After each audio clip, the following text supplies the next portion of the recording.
Sovyetler döneminde zamanının en lüks otomobillerini üreten, yıllık 2 milyon adet otomobille dünyanın en büyük otomobil endüstrilerinden birine sahip olan Rusya'nın otomobil endüstrisi neden battı? Sovyet ve Rus otomobil tarihi başlıyor.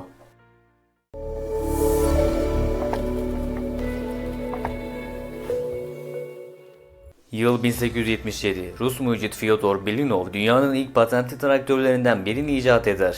Henüz içten yanmalı motor icat edilmediği için bu traktör buharlı motor ile çalışır. 1898 yılında ise Alman mucit Karl Benz'in dünyanın ilk içten yanmalı motorlu otomobilini icat etmesinden 10 yıl sonra Rusya'da Yokovler Motor şirketi Rusya'nın ilk otomobilini üretmeyi başarır. Bir yıl sonra ise Rus mucit Romanov elektrikli motora sahip 20 kişilik bir minibüs geliştirir. Otomobil endüstrisine sahip olmanın gelecekte büyük bir güce dönüşeceğini anlayan Rusya erkenden bu sektörü oluşturmaya başlar.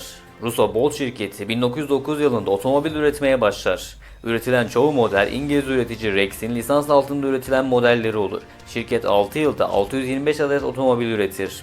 1917'de Ekim Devrimi ile komünistler yönetimi devralınca Sovyetler Birliği kurulur. Russo-Balt az sayıda olan otomobil üretimine devam eder. Sovyetler yönetimi kendi otomobillerini geliştirmek için 1920'lerin başında Bilimsel Otomobil ve Motor Enstitüsü NAMI'yi kurar.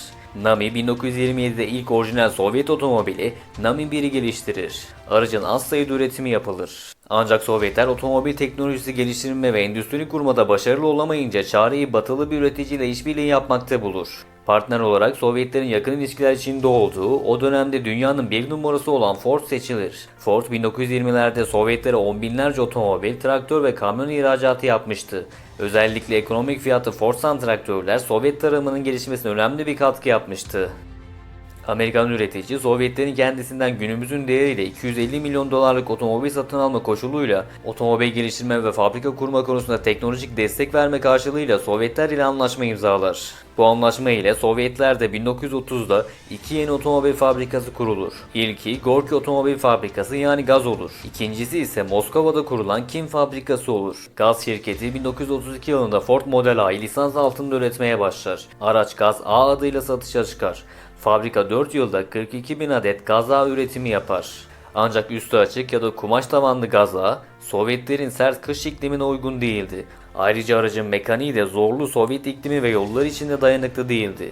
Sovyetler hem batıya olan bağımlılığı azaltmaya hem de kendi coğrafyasına uygun bir otomobil geliştirmeye karar verir. Bu amaçla Sovyet yönetimi Ford Model A'nın yerini alan ve daha modern bir otomobil olan Ford Model B'nin teknolojisini yaptıkları anlaşma dahilinde Ford'dan talep ederler. Amerikan üretici Model B'nin teknik çizimlerini Gaz şirketine gönderir. Gaz mühendisleri aracın süspansiyonlarını zorlu Sovyet şartlarına dayanacak şekilde tamamen yeniden tasarlar. 1936 yılında yeni araç Gaz M1 adıyla üretilmeye başlanır. 5 yılda üretim bandından 63 bin adet Gaz M1 çıkar. İkinci Dünya Savaşı başlayınca üretim durdurulur. Kim fabrikası ise 1930'larda Gaz ile birlikte Gaz A'nın montajını yapar. Ancak lisans altında üretilen Ford modelleri büyük ve ağırdı. 3 litrelik motor ise fazla yakıt tüketiyordu.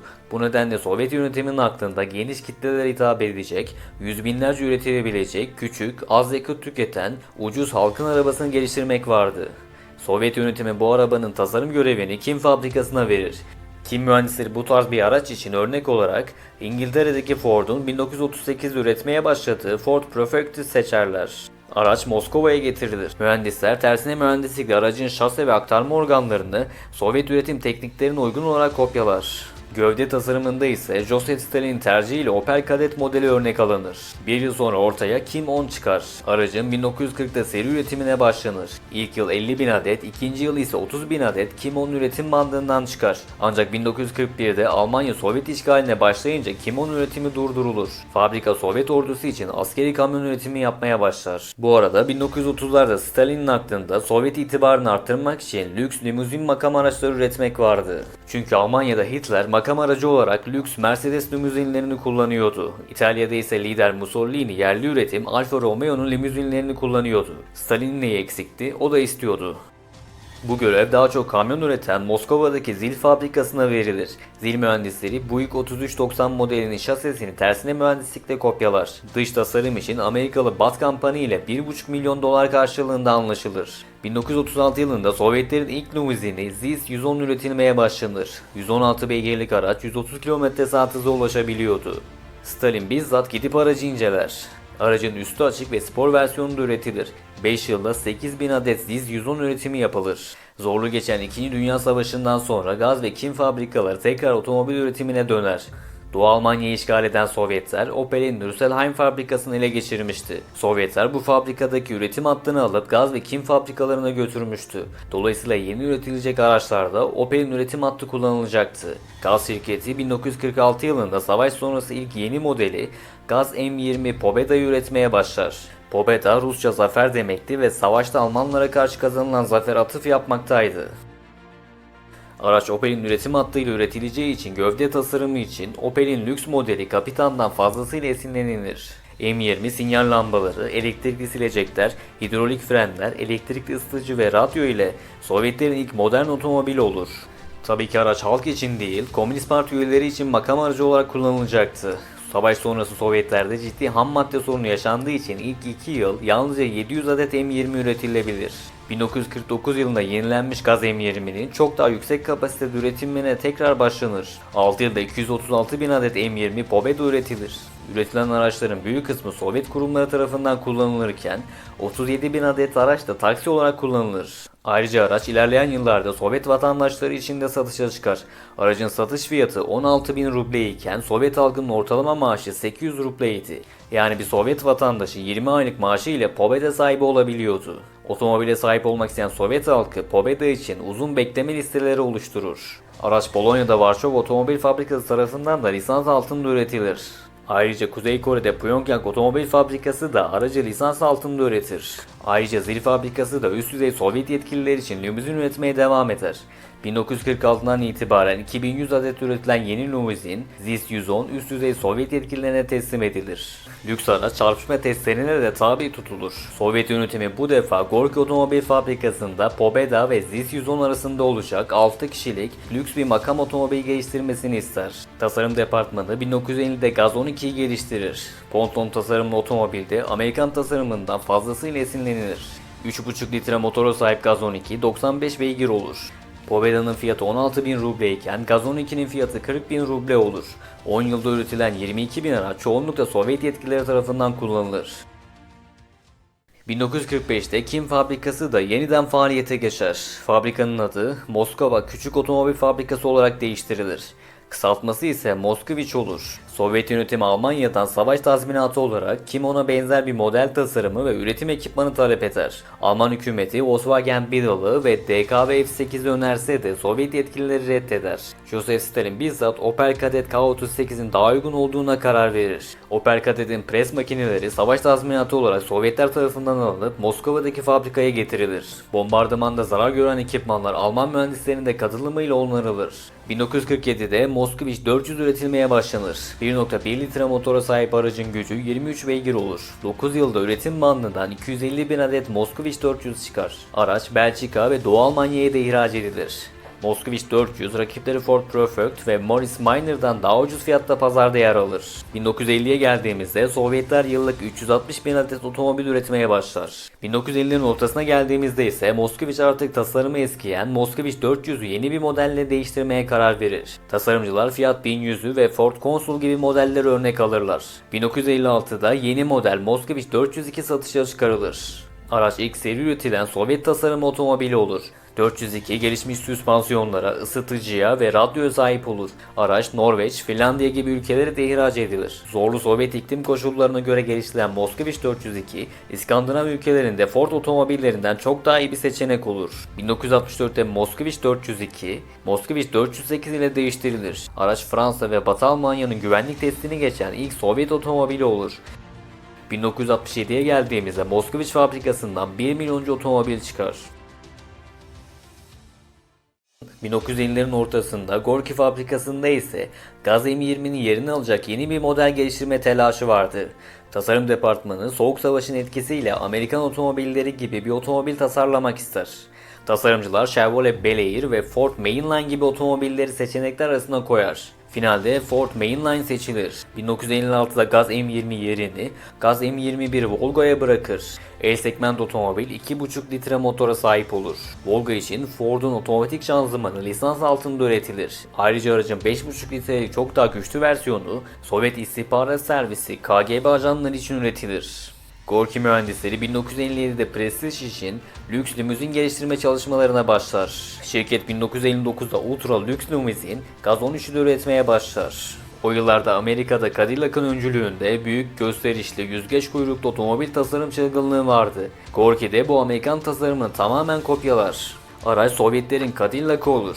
220 beygirlik gaz 13 üst düzey Sovyet yetkilileri tarafından makam aracı olarak kullanılır. 1960'lara geldiğimizde Sovyetler yıllık 250 bin adet otomobil üretir hale gelir. Ancak bu sayıyı kalabalık halkın otomobil sahibi yapmak isteyen Sovyetler için çok yetersizdi. Bu nedenle Sovyet yönetimi çareyi batılı bir üreticiyle işbirliği yapmakta bulur. Sovyetler Volkswagen, Ford, Peugeot, Renault ve Fiat ile görüşmeler yapar. Uzun görüşmeler sonucu İtalyan üretici Fiat ile anlaşılır ve 1966'da işbirliği anlaşması imzalanır.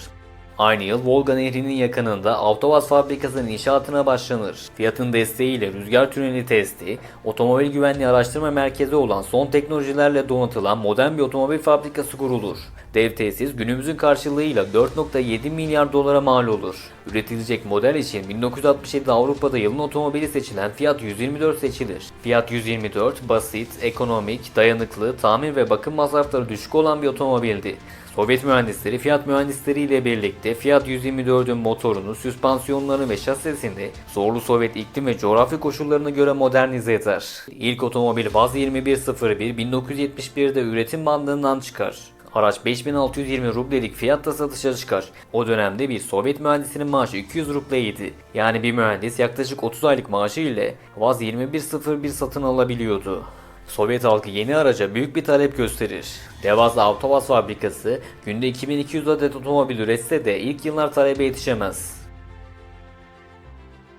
Yıllık 700 bin adet otomobil üretim bandından çıkarken 3 yılda 1,5 milyon Vaz 2101 üretilir. Fabrika sadece 3 yılda Sovyetler tarihinde üretilenden daha fazla otomobil üretir. Sonunda Sovyetler de geniş kitleler otomobil sahibi olmaya başlar. Avtovaz Sovyet otomobil tarihinde bir dönüm noktası olur.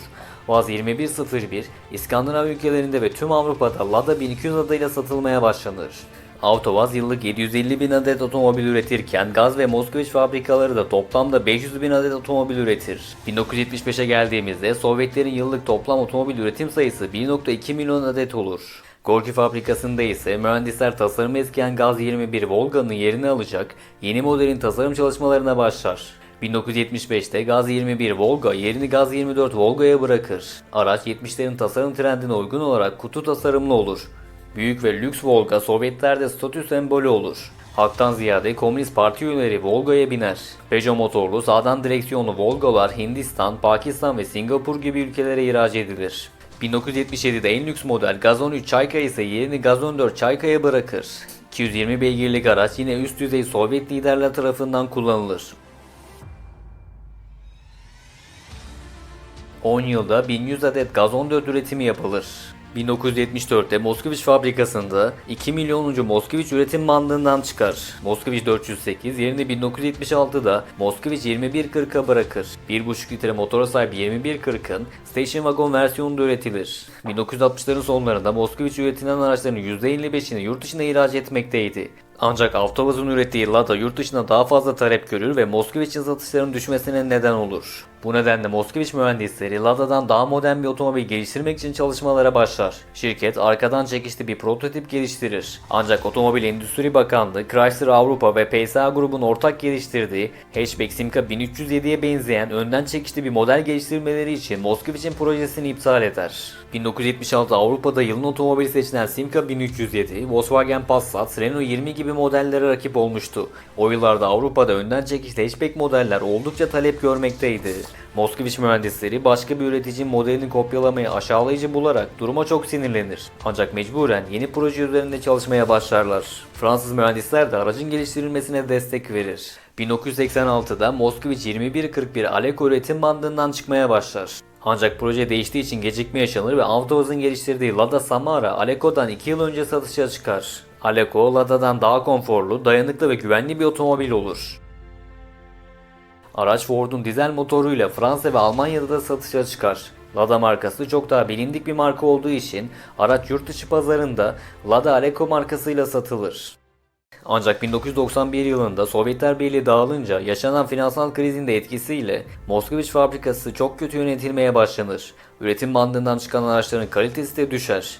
Finansal olarak toparlanamayan Moskviç 2002 yılında iflasını açıklar. 3 yıl boyunca fabrikayı yeniden faaliyete geçirmek için hamleler yapılsa da hiçbiri başarılı olamaz. Renault fabrikayı tekrar faaliyete geçirmek için Moskova hükümetiyle işbirliği yapar. Renault fabrikaya %50 ortak olur. 2002 yılından itibaren Moskviç fabrikasında Renault Sembol ve Renault Clio üretilmeye başlanır. 2005 yılından itibaren ise Renault Logan ve Renault Sandero da üretim bandından çıkmaya başlar. 2012 yılında Renault fabrikanın tamamını satın alır ve şirketin adı Renault Rusya olarak değiştirilir. Fabrika yıllık 200 bin adet araç üretmeye başlar. Ancak 2022 yılında Ukrayna-Rusya savaşı nedeniyle Rusya'ya uluslararası ambargo uygulanınca Renault fabrikayı Rus hükümete satarak ülkeden çekilir. Fabrika aynı yıl Çinli üretici Jack Motors'un SUV'si Seol X4'ü lisans altında montajlamaya başlar. Araç Moskviç 3 adıyla satışa çıkar. Ancak model 2023 yılında yalnızca 6000 adet satış yapabilir. Geçtiğimiz yıl yine Jack Motors'un modelleri Moskviç 5 ve Moskviç 6'da üretilmeye başlanır. Tekrar Gorki fabrikasına dönelim. 1982'de Gaz 24 Volga yerini Gaz 3102 Volga'ya bırakır. Gösterişli araç Mercedes-Benz W124 ve Volvo 760'a göre tasarım ve donanım olarak zamanın gerisinde olur. El yapımı olarak yıllık 3000 adet üretilir. Şirket 1991 yılında daha modern Gaz 3105'i satışa çıkarır. Ayrıca yine eski moda Gaz 3110 Volga'da 1996'da üretilmeye başlanır. 1991'de Sovyetler dağılınca yaşanan finansal krize rağmen Gorki'nin pes etmeye niyeti yoktu. Şirket 1998'de yeni model Gaz 3111 Volga'yı satışa çıkarır. Ancak üretim kapasitesi çok düşük olduğu için araç çok pahalıydı. Mercedes E-Class ve BMW 5 serisi çok daha ucuz bir seçenekken kimse Volga satın almak istemiyordu. 4 yılda yalnızca 500 adet Gaz 3111 satışı yapılabilir. Gorki 2004 yılında satışa çıkardığı Gaz 3105 ile modası geçmiş otomobiller satışa çıkarmaya devam eder. Yıllık yalnızca birkaç yüz adet otomobil üretir hale gelen Gorki, çareyi Amerikan üretici Chrysler ile işbirliği yapmakta bulur. 2008'de Chrysler'ın Sebring modeli lisans altında üretilip Gaz Volga Siber adıyla satışa çıkarılır. Ancak 2 yılda yalnızca 9000 adet satış yapılınca Volga Siber'in üretimi sonlandırılır ve böylece Gaz markası da tarihe karışır. 2010 yılında Volkswagen Group Gorki fabrikasını satın alır. Fabrikada Skoda Octavia, Skoda Yeti ve Volkswagen Jetta üretilmeye başlanır. Ancak 2022 yılında uluslararası ambargo nedeniyle Volkswagen de Rusya'yı terk eder. Rusya'nın en büyük otomobil şirketi Avtovaz ise 10 yıldır işbirliği içinde olduğu Renault tarafından tamamen satın alınır. Avtovaz, Lada Niva, Lada Niva Travel, Lada Granta ve Lada Vesta'yı üretmeye başlar. Lada Vesta Rusya'nın en çok satan otomobillerinden biri olur. Avtovaz yıllık ortalama 270 bin adet otomobil üretir. 2022 yılında Renault Avtovaz'ı da Rusya hükümetine satarak ülkeden çekilir. Sovyetler döneminden itibaren otomobil teknolojisini geliştirme ve marka oluşturma konusunda başarılı olamayan Rusya, otomobil endüstrisinde geride kaldı. Şu an ellerinde kalan tek marka Lada oldu. Lada da yerli pazarın sadece %20'sine sahip.